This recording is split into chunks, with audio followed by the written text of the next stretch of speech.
මොකද මේ අපේ ගුරුවරුයි ගෝලයෝ අතර තියෙන්නේ සුවිශේෂී සම්බන්ධයක් තියෙනවා. ඒක හරි පූජනීය සම්බන්ධයක්. ඒක නෙමෙයි අපි ගුරුවරුන් උත්තමත්වයෙන් පුදන්නේ.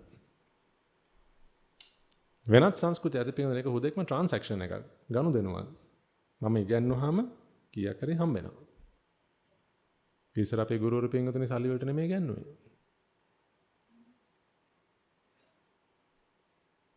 කිසිම දෙයක් අපසට බලාපොරොත්තු වෙන්නේ මේ ඉගෙනුවේ.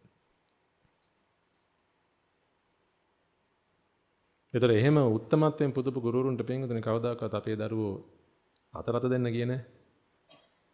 ගුරුවරයාට නම කියලා කතා කරේ නැහැ. නමුත් අද සංස්කෘතිය තියෙනවා පින්වතුනි. මම නැවතත් කියන්නේ ඒව වැරදි කියලා එහෙම නෙමෙයි මේ. අපිට අයිතියක් නැහැ පින්වතුනි කාගේවත් සංස්කෘතියක් විවේචනය කරන්න. නමුත් මම කියන්නේ පින් ඔබෙන් මේ ඉල්ලන්නේ. ඔබ පුළුවන් තරම් පින්වතුනි මේ ඔබ අතරට අපේ රට ගැන මම දන්නේ නැහැ. නමුත් ඔබ අතරට පින්වතුනි කවදාකවත් එන්න දෙන්න එපා. ගුරුවරයාට නම කියලා කතා කරන සංස්කෘතිය. ඒක අපිට හරියන්නේ නැහැ. අපි වෙනසෙනවා පින්වතුනි එහෙම වුණොත් එහෙනම්. තාත්තට අම්මට නම කියලා කතා කරන සංස්කෘතියක් අපි අතරට එන්න දෙන්න එපා. මම නම් කියන්නේ ගෙදර ඔබ ඔබේ දරුවන්ටත් නම කියලා කතා කරන්න එපා. මගේ දෘෂ්ටි කෝණයෙන් නම් පින් ඒක ගැලපෙන්නේ නැහැ. පුතා දුව කියලා බොහොම ලස්සන වචන තියෙන පින්වතුනි. බොහොම සොඳුරු වචන තියෙන පින්වතුනි. මගේ පුතේ කියලා කියොම් කොච්චර ලස්සනයිද පින්වතුනි. මගේ දුවේ කියලා කියොම් කොච්චර ලස්සනයිද. තවත් අපට ඔක සොඳුරු කරන්න ඕන නම් පිනේ දූ දෝනි ඔය තියෙන ලස්සන වචන අපි ගාව.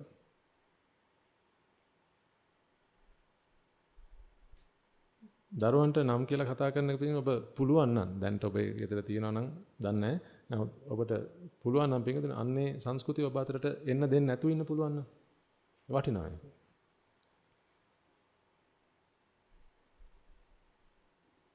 ඒක වටිනවා පිටින් පුළුවන් නම්.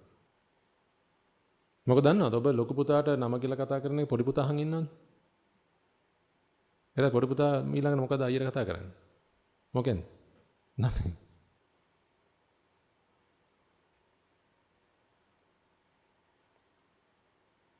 එතන මල්ලි අයියට කතා කරන්නේ නමෙන්. එතන නංගි අක්කට කතා කරන්නේ නමෙන්. මේ නංගි කියන එක කොච්චර ලස්සන වචනයක්ද? අක්කේ මම මේ කොච්චර ලස්සන වචනයක්ද කියලා. හරි හෘදයාංගමයින පිටුනේ වචන. මොකද අපේ සංස්කෘතිය අපේ ආගමත් එක්ක පිටුනේ බැඳිලා හැදිච්ච දේවල් මේ තියෙන්නේ. තාත්තා අප්පච්චි හරි සෞම්‍ය හරි සොඳුරු වචන ඒවා. ඒ වචන වල තියෙන අපේ ගුණයක්. දවසක ගුරුහාඳුරු දේශනාවේ පැහැදිලි කරලා දුන්නේ මේ හැම හඬකටම ගුණයක් තියෙනවා කියලා මතකද ඔබට? ආන්නේ ගුණය පිටුනේ ට්‍රාන්ස්ෆර් වෙනවා. මෙතන මේ ගුණය හැදෙද්දි පිටුනේ වචනය හරහා ඒ සද්දය තව කෙනෙක්ගේ හිතේ ඇහෙද්දි පිටුනේ ඒ හිතට ඒ ගුණය ට්‍රාන්ස්ෆර් වෙනවා. ට්‍රාන්ස්ෆර් වෙනවා මේ හිතෙත් ඒ ගුණය හට ගන්නවා. මෙයාට ගුණයක් යවන්න බෑ. නමුත් එතන තියෙන පරිසරය හැදෙනවා ඒ ගුණය මතුවෙන්න. නැත්නම් මේ යාළුවෝ අම්මට කතා කරන වචනේ හෙවත් නම gedara දරුවොත් අම්මට කතා කරන පාවිච්චි කරන යුගයක් අපි අතරට ආවොත් එහෙනම් පින්වතුනි එහෙනම් ඉතින් නත්ති මාතා නත්ති පිතා වෙනවා. බොහොම නොබෝ කාලෙකින්. ඒ දරුවා කවදාකවත් ශාසනයකට දෙන්න බැරි වෙයි ඔබට. කෝටියක් මවුරුන්ගේ ගුණ අඳුනන්න කලින් කාගේ ගුණ අඳුනලා ඉන්න ඕනේද? අම්මගේ ගුණ අඳුනගෙන ඉන්න ඕනේ. අම්මව දන්නේ නැති දරුවා පින්වතුනි කවදාකවත් බුදුහාමුදුර අඳුනන්නේ නැහැ. ඒක වියන හැක්ක.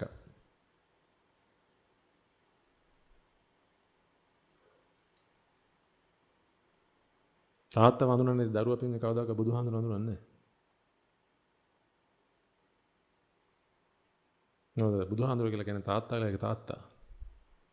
භාග්‍යවතුන් වහන්සේ කියලා කියන්නේ අම්මලගේ අම්මා. ඔබේ ආච්චි අම්මට ඔබ වන්දනා කරන්නේ ඇයි? කවුරු නිසාද? කවුරු නිසාද? අම්මා නිසා. අම්මා නිසා නේද ආච්චි අම්මට වන්දනා කරන්නේ. මේ වගේ අම්මෙක් මට දුන්න මහා උත්තමාවියක් විදිහට ආච්චියමට වන්දනා කරන්න බෑ. ඒ කියන්නේ අම්මගේ ගුණ දකින්න කෙනානේ ආච්චියමට වන්දනා කරන්නේ. 100ට තාත්තගේ ගුණ දකින්න නිසා පින්වතුනි. නැත්නම් ඒ අම්මගේ ගුණ දකින්න නිසා. එහෙනම් පින්වතුනි එක ගුණයක් දකිනකොට නේ කෝටි ගුණය දකින්නේ. අන්න ඒ වගේ. මම කියන දේවල් ද්විමානිකයි. නමුත් පින්වතුනි සොඳුරු ද්විමානයක් නැතුව උතුම් ත්‍රිමානයකට ඔබට යන්න බෑ.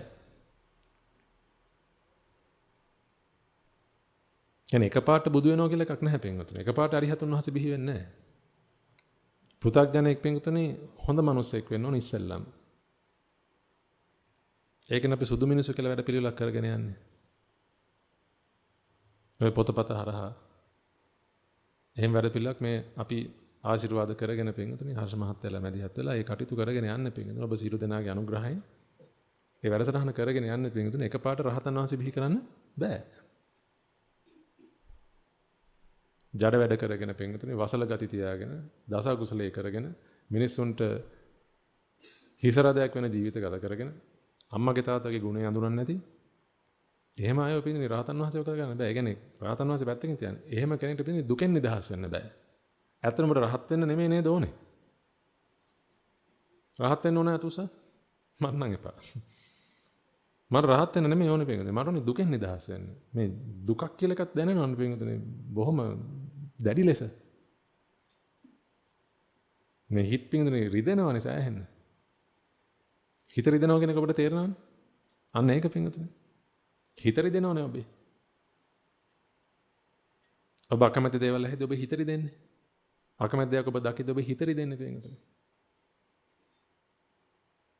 ඔබ වංචාවකට ප්‍රෝඩාවකට අහු වුණාට පස්සේ ඔබ හිත රිදෙන්නේ මාව රැවට්ටුවා කියලා. ඔනෝ ගැන මම මේ කියන්නේ. රහත් වෙන එක පැත්තකින් තියන්න. මේ දුක දිදී කොහොමද දුකෙන් නිදහස් වෙන්නේ? ඔය සුදු මිනිස්සෙක් කියලා කියන්නේ පින්වතුනි ඉවසීමට බොහොම දක්ෂ කෙනෙක්. ඉවසීම කියන හැකියාව පින්වතුනි බොහොම දක්ෂ කමක් හදාගත්ත මිනිසෙක් සුදු මිනිසෙක් කියලා කියන්නේ. එයා ගාව පින්වතුනි පීඩාව එළියට පිට වෙන්නේ නැහැ. හැබැයි එකෙන් කියන්නේ පීඩාව හැදෙන්නේ නැහැ කියලා. සුදු මිනිසෙක් කියලා කියන්නේ අන්න එහෙම කෙනෙක්. ඇතුලෙන් පීඩාව හැදෙනවා. හැබැයි මක් වෙන්නේ නැද්ද? එළියට පීඩාව පිට වෙන්නේ නැහැ. පිට වුණත් පිට වෙච්ච ගමන් පිටුදෙන ගිහිල්ලා කියනවා අනේ මට සමා වෙන්න කියලා. මම ඒ වෙලාවේ සිහියෙන් නෙමෙයි හිටියේ. මගේ අඩුපාඩුවක් මට සමා වෙන්න. ඔය කීපු විදිහේ මට ඊට වඩා තව ටිකක් හිතන්න තිබ්බා. ඔයත් කේන්ති ගිහිල්ලා හිටියේ වෙලාවේ. ඉතින් මම ඒකට අනිත් පැත්තට දෙයක් කියන එක වැරදිනේ. මට සමා වෙන්න. يعني කේන්ති ගියේ වෙන කෙනෙක්ට. නමුත් ඒ ටික බැනු ටික අහපු කෙනා ගිහලා සමා වෙන්න කියලා කියනවනේ. අන්න සුදු මිනිස්සෙක් වෙන්නේ.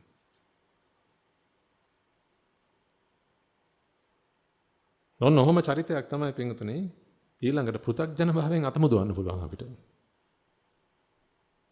මොකද මුලින්ම කරන්න ඕනේ පෘථග්ජන මානසිකත්වයෙන් එළියට එන නම් පින්වතුනි සබ්බ පාපස අකරණම් කරන්න ඕනේ. පාපේ නවත්ත ගන්න ඕනේ පින්වතුනි. පෘථග්ජන භාවයෙන් අත මිදෙන්න නම්. මේ මනුෂ්‍ය වර්ගය ගැනවත් සත්තු පැත්තකින් තියන්න පින්වතුනි. මනුෂ්‍ය වර්ගය ගැනවත් පින්වතුනි මහා පුදුමාකාර දයානුකම්පාවක් ඒ හිතේ තියෙන්න ඕනේ. අන්නේ දයානුකම්පාව හිතේ හැදෙන්න ඕනේ. ඔන්නෝම වැඩසටහනකට තමයි මේ සුදු මිනිසු කියලා වැඩ පිළිවෙලක් අපි හැමෝම එකතුලා මේ කරගෙන යන්නේ. ඉතින් ඔබ දෙන පොතපත, සංගරාවලට ලියන ලිපි, ඒවා ඔබ එක එක්කෙනා එක ෂෙයා කරලා, ඔබ දන්න කෙනාට ඒවා පූජා කරලා පින්වතුනි. ඔය කරන්නේ මේ සමාජයව හික්මවීමේ වැඩ පිළිවෙල. ඒ කියන්නේ පෙර ඔබ දන්නෝ ඔබ ලෝකයව ගොඩක් රිද්දෙව්වා කියලා. නැද්ද? ඔබ ඉස්සර ලෝකයව රිද්දෙව්වේ නැද්ද? ඉපදුනේ රහත් වෙලාද? මන් නම් පින් හොඳට ලෝකයව රිද්දලා තියෙනවා. ඒවා මතක් කරනකොට මට තව ඉක්මනට මේ දුකෙන් නිදහස් වෙන්න ඕන කියලා හිතෙනවා. මම ඔය කවදාකවත් නම් මගේ අතින් එහෙම දෙයක් කාටවත් නොවෙන්න. ඉතින් මෙතන හැමෝටම පින් ඕන තරම් කතන්දර ඇති. තමන් අතින් ලෝකයව රිද්දෙච්ච. අම්මා තාත්තගේ ඉඳන්. සහෝදර සහෝදරයන්ව තමන් එකට එල්ලම් කරපු යාළුවන්ව තමන්ට උගන්වපු ගුරුවරුන්ව. අසල්වැසියන්ව. නේද? බස් එකට නගින 3 දෙනෙක් ඉන්නවා එක සීට් එකයි තියෙන්නේ. ওই සීට් එක ඔබ උදුර ගන්නවා කියලා කියන්නේ පින් ලෝකයව රිද්දනවා කියන එකනේ. තව මොකද්ද? උන්ට නොවි මට වී. ඔය ලෝකයේ රිද්දපු අවස්ථාව. එතන අන්නේ මානසිකත්වයේ පෘථග්ජන භාවයෙන් ගොඩ දාන්න හරි අමාරුයි. ඉස්සෙල්ලා මේ මනුස්සයව තුළ අදහසක් පහළ කරවන්න ඕනේ. තුන්දෙනෙක් ඉන්නවා. ওই සීට් එකේ කවුරු වාඩිනවද එකයිනේ. දැන් මං පොර බදලා ওই සීට් එක ගන්න ඕනේ නෑනේ. මොකද මං උතන වාඩිනාට පස්සේ අනිත් දෙන්නගේ හිතවල මොනතරම් දුකක් හට ගන්නවද මොනතරම් ගින්නක් හට ගන්නවද. ඉතින් අනිත් මනුස්සයෙක්ගේ ගින්න දැනෙන හිතක් වෙන්න ඕනේ ඉස්සෙල්ලා. ඊට පස්සේ තේරුම් කරලා දෙන්න පුළුවන් මනුස්සයෙක් කියලා කෙනෙක් නෑ කියලා. නමුත් ඉස්සෙල්ලාම ඒක නෙමෙයි කියලා දෙන්න වෙන්නේ.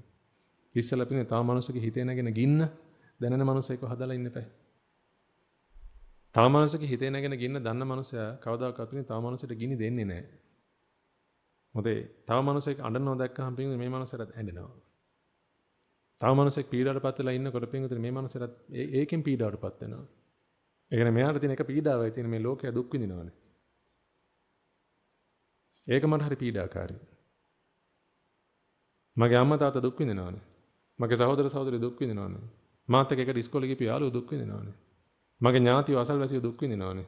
මේ ලෝක සත්‍යය දුක් විඳිනවා රට රටවල් ගහ ගන්නවා මරා ගන්න මේ ලෝකය කොච්චර දුක් විඳිනවද? අනේ මේකට අවසානයක් දකින්න පුළුවන් නම් අපිට. අහිංසක මිනිස්සු දුක් විඳිනවනේ. මිනිස්සු වැරදි කර කර ඒවල පාප විපාක විඳිනකොට ඒ මිනිස්සු හරියට දුක් විඳිනවනේ. බලන්න පිටුද? ඒ වගේ සුදු මනුස්සයෙක් හිතේ කවදාකවත් හිතෙන්නේ නැහැ. ආයිත් ඌ ගැහුවනම් ඌට ගහන එකමයි හොඳ. එහෙම හිතෙන්නේ නැහැ පිටුතුනේ. බලන්නකේ මනුස්සයා ගහපු නිසා ඒ මනුස්සර ගොඩක් දුක් විඳින වෙලාවනේ. පවුනේ මනුස්සයා. අනේ මේ මනුස්සයාට පුළුවන් නම් අපිට යමක් කියලා දෙන්න. කවදාකවත් ආයේ කාටවත් අතක් උස්සන්න එපායි කියලා. මින් ඔන්න ඔය මානසිකත්වය තමයි ඊළඟට පෘථග්ජන භාවයෙන් අතමුදවන්න තියෙන්නේ. ඔබ නිකන් හිතලා බලන්න පිටුනේ. සාමාන්‍ය සෝතාපන්න ඵලයේ සාක්ෂාත් කරන හිතක් කියලා කියන්නේ ලේසි පහසු හිතක් නෙමෙයි.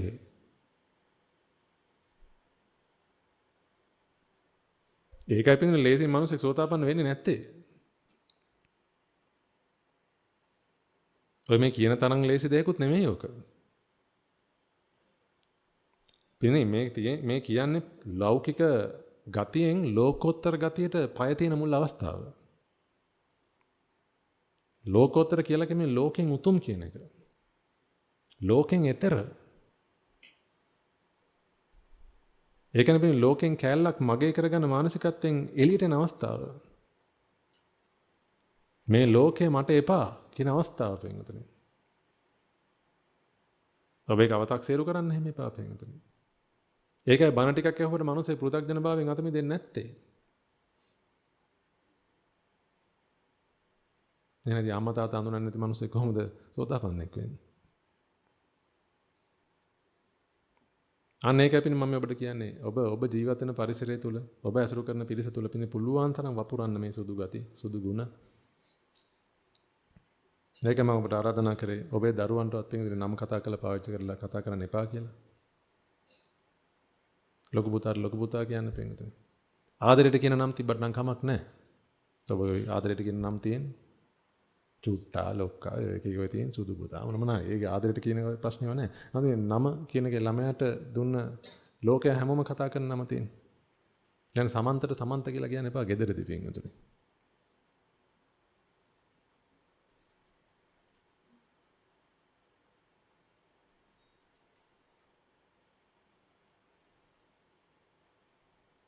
මල්ලි තහන් ඉන්නේ.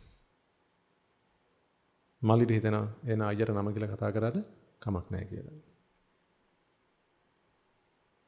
ඔබේ ගෙදරින් ලොකු දුවට පිටින් නම කියලා කතා කරන්න එපා.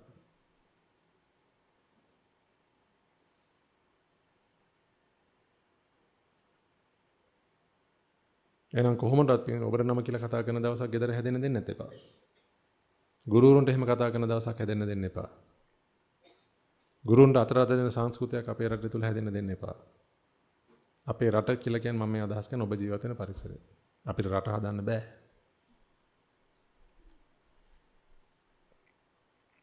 නැවත ඔබගේ ජීවත් වෙන පරිසරය, ඔබේ ගෙදර, ඔබේ දරුවෝ මෙන්න මේවා දෙන්න මම කියන්නේ එක හේතුවක් නිසා. ඉතින් අපි මේ ඊළඟ අවුරුදු 500 මේ ලංකාව ශාස්ත්‍රීය කරමු කියන චේතනාව නෙමෙයි මම මේ කතා කරන්නේ.